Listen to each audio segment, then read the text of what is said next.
다시 반갑습니다.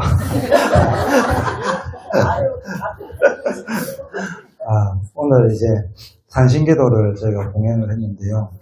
이제 음력 3월 16일이 산신하강일입니다. 그래서 오늘 아마 각 사찰에서 산신기도 하는 절이 아마 많을 거예요. 그리고 이제 어제까지만 해도 저희가 원래 하던 대로 이제 삼성각에서 산신기도를 공연하려고 했는데 아침에 이제 7시에 저희가 바꿨습니다. 도저히 안 되겠더라고요. 이게 천막을 쳐도 이제 넘어가고, 그러니까 음식을 준비해도 날아가고, 뭐 이렇게 밖에 또 2시간 동안 이렇게 야외에서 기도하기가 아직까지는 조금 날씨가 좀 추울 거라고 이제 판단을 했어요. 그래서 다행히 또 대웅전의 신중당을 보시면 신중탱화에 저희 산신님이 계십니다. 안 계시는 게 아니라 저기 우리가 기준으로 해서 왼쪽에 보시면 영지보사 들고 있는 분 보이실 거예요. 저분이 산신이거든요. 산신님이 있으니까 이렇게 혹시 또 이렇게 삼성각 가시더라도 또 율곡사 신중탱화 보시고 또 이렇게 기도하시면 됩니다. 우리나라 이제 국토의 약 한 65%? 한 70%가 산악지대잖아요. 그러니까 산과 굉장히 밀접한 이제 관련을 맺고 있어요.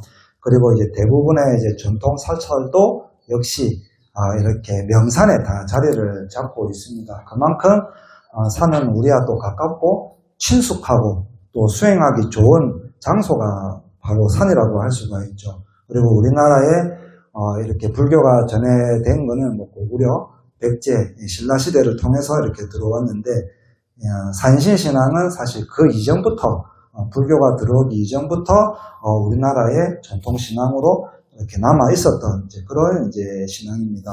그리고 우리가 흔히 하는 말 중에 내호조왕, 외호산신이라는 말 한번 들어보셨을 거예요. 내호조왕이라는 말은 안으로는 조왕을 중요시 한다는 거예요. 우리 부엌에 가면 누구를 모셔놨죠?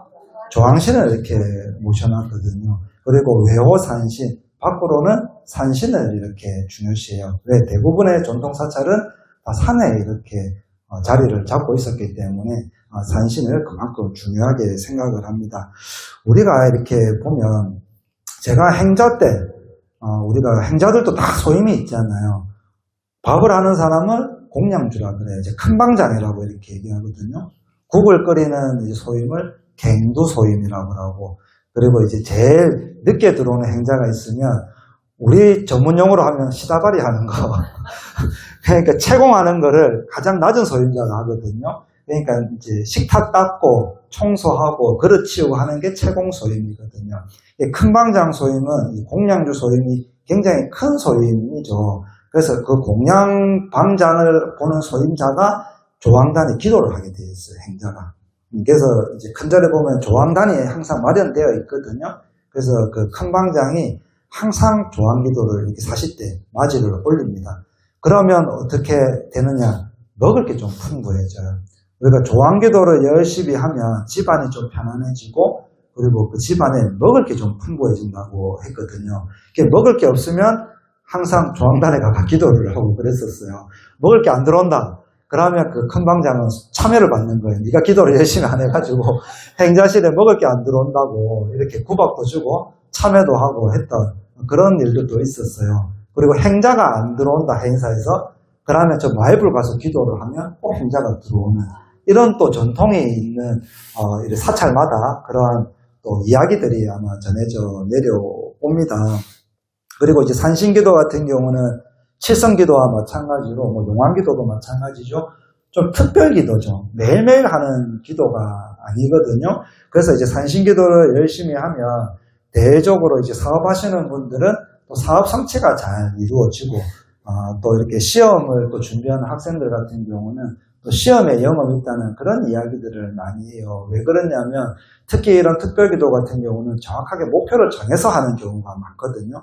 그러니까 딱 3일이면 3일, 하루라도 그 반나절이라도 내가 특별한 목적을 딱 가지고 딱 비는 기도예요. 그래서 길게 사실은 안 하거든요. 산신기도를 100일 한다 이런 절 잘 없습니다. 그래서 길게는 뭐 한 21일까지는 뭐 하는 경우가 있고 보통 3일, 7일 안에 다 끝나요. 집중해가지고 딱 기도를 해서 영험을 보는 기도가 바로 산신기도라고 이렇게 보시면 됩니다. 근데 이런 분들이 있어요. 스님, 저는 집에서 산신기도 합니다. 산신기도가 그렇게 잘 될 수가 없어요. 이런 분들 계세요. 주변에 아마 한 번쯤은 보실 수도 있습니다. 뭐 기도가 나쁘다는 건 아니죠. 근데 보통은 그렇게 하지는 않죠. 우리가 왜 그러냐면 우리는 산신님의 제자가 아니거든요. 우리는 불보살님의 제자이기 때문에 당연히 이제 불보살님을 향해서 예경을 드리고 찬탄하고 우리도 부처님처럼 닮아가기 위해서 보살님들처럼 보살행을 실천하기 위해서 기도를 하는 게 일반적인 이제 기도가 되겠습니다. 그러면 이제 산신님이 도대체 어떤 분이냐? 우리가 아까 독송했던 부분 정근 다 갖다 놔버렸나요? 벌써? 정근에 보면 제가 읽어드릴게요. 나무 만덕고성 성계한적 산왕대신 이렇게 정근하잖아요. 나무라는 말은 그러니까 귀한다는 얘기잖아요. 어떤 분께 귀하냐면 만덕고성, 만덕이 높고 수승을 하다는 거예요. 그리고 성계한적, 그 성품이 고요하신 산왕대신님께 귀합니다라는 거거든요. 그 다음에 보면 정근이 끝나면 영산석일 열애초, 이 영산이라는 말은 영축산을 얘기를 해요. 부처님께서 법화경을 설하신 곳이 바로 영축산이잖아요. 이 영축산에서 옛날에 부처님, 즉 열애의 부촉을 받으신 분, 위진강산 도중생, 강산의 그 위엄이 떨치시고 중생을 제도하신다. 그리고 만리성운 청장리, 만리의 성스러운 구름, 그리고 산봉우리를 운고학과 임한적, 구름을 타고 학을 타고 그 학의 수레를 타고 함그렇게 모니시는 분이 바로 산왕대신이라는 거예요. 우리가 약창계 오늘 기도할 때도 주산신중 주림신 나오잖아요. 그 주산신이 바로 산신령, 우리가 말하는 산왕대신을 얘기를 하는 거예요. 그러니까 늘 일상 속에서 우리가 접하는 분이 산왕대신이에요. 옛날에 전설의 고향 보셨어요? 전설의 고향, 지금 나도 좀 재밌을 것 같은데, 전설의 고향 어릴 때 보면 산에 많이 나오잖아요. 그러면 또 산신령이 나오잖아요. 그러다가 산신령을 막 쫓아서 가다 보면 어느 순간 사라지고 없어요. 산 속에서 사라지고 큰 나무 옆에서 사라지고 큰 바위 옆에서 어느 순간 사라지잖아요. 그래서 산신령이 머무르는 곳이라는 거예요. 그래서 절에서도 큰 나무는 함부로 안 됩니다. 큰 바위는 함부로 안 쪼개요. 왜? 산신이 머무른다고. 신령님들이 머무른 장소이기 때문에 함부로 하지 않는 거죠. 그리고 우리 조선을 건국한 분이 누구예요? 태조 이성계죠. 이 태조 이성계가 이 조선을 이제 건국하기 전에 꿈을 이제 꿨어요. 어떤 꿈이냐면 한 집에 들어갔다가 집에 나올 때 지게에 기둥 3개를 가지고 나왔다는 거예요. 석가래를. 그리고 참 이 꿈이 이상하다 싶어가지고 그 당시에 도인이라고 하는 무학대사를 찾아갔습니다. 무학대사가 한테 꿈을 이야기를 하니까 무학대사가 뭐라고 얘기하냐면, 아이고 임금님 이제 임금이 될 상입니다. 이렇게 된 거예요. 이제 나라를 건국할 임금이 된다 하니까 이성계가 기분이 얼마나 좋았겠어요. 그리고 이제 이 우리나라의 국토가 대부분 다 산이잖아요. 그러니까 이 산신님들의 허락을 좀 받아야겠구나. 내가 산의 기도를 좀 받아가지고 기운을 얻어야겠구나 생각을 하고 우리나라 8대 명산은 다 다니면서 기도를 열심히 했습니다. 지리산에도 가고 태백산에도 가고 또 뭐 저기 저 위에 유명하다는 산은 다 갔는데 산신님들이 허락을 안 해주는 거예요. 니는 나라를 건국한 인물이 아니야 이러면서 고개를 탁 돌리고 이쪽 산에 가니까 대답도 없고 때로는 무서운 호랑이가 나타나가지고 겁을 주고 기도하는데 방해를 주는 거예요. 그래서 이 이성계가 나는 나라를 건국할 그런 인물은 안 되는갑다 하고 산을 내려갔어요.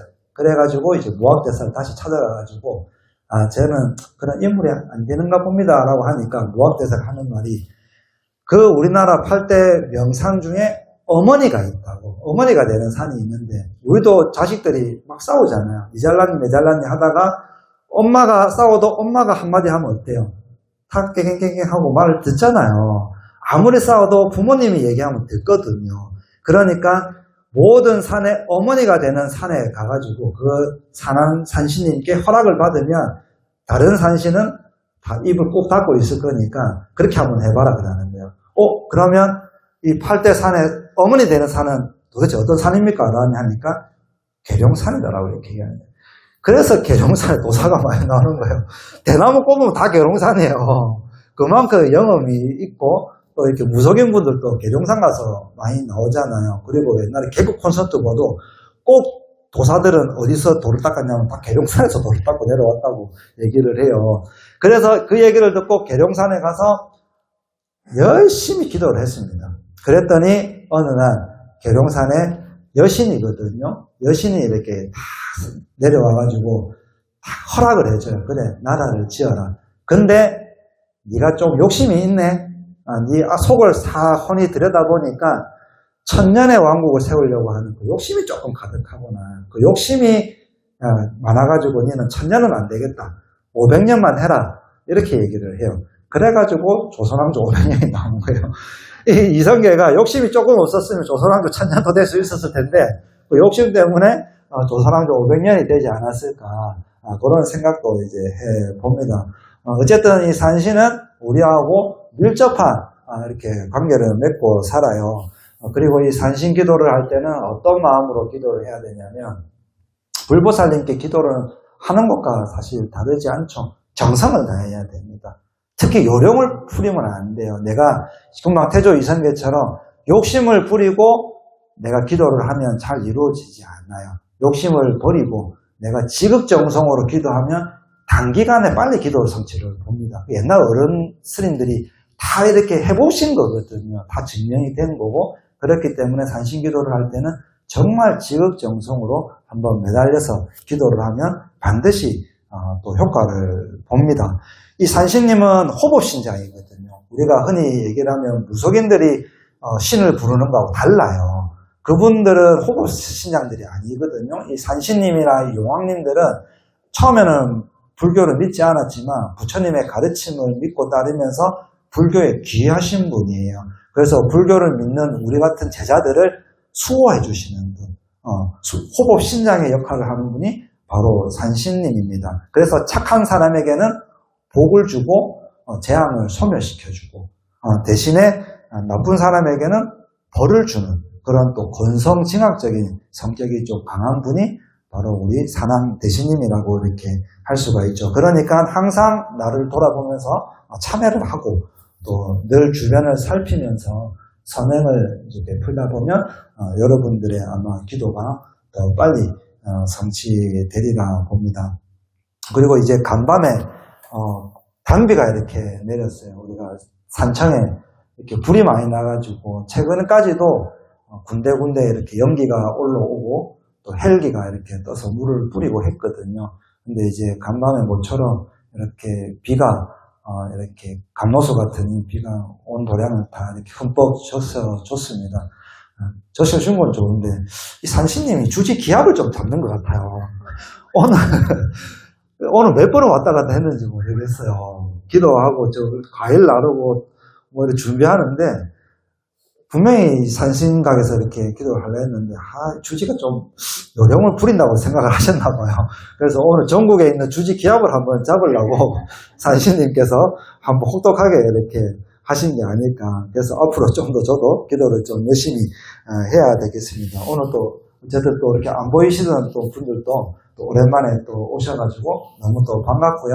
또 앞으로 더 자주 이렇게 또 볼 수 있었으면 좋겠습니다. 오늘 기도 동참하신 모든 불자님들 산왕 대신님의 가오지 묘력으로 집안이 편안하고 하시는 사업들 다 원만성취하시기를 기도드리겠습니다. 네, 감사합니다. 성불하십시오.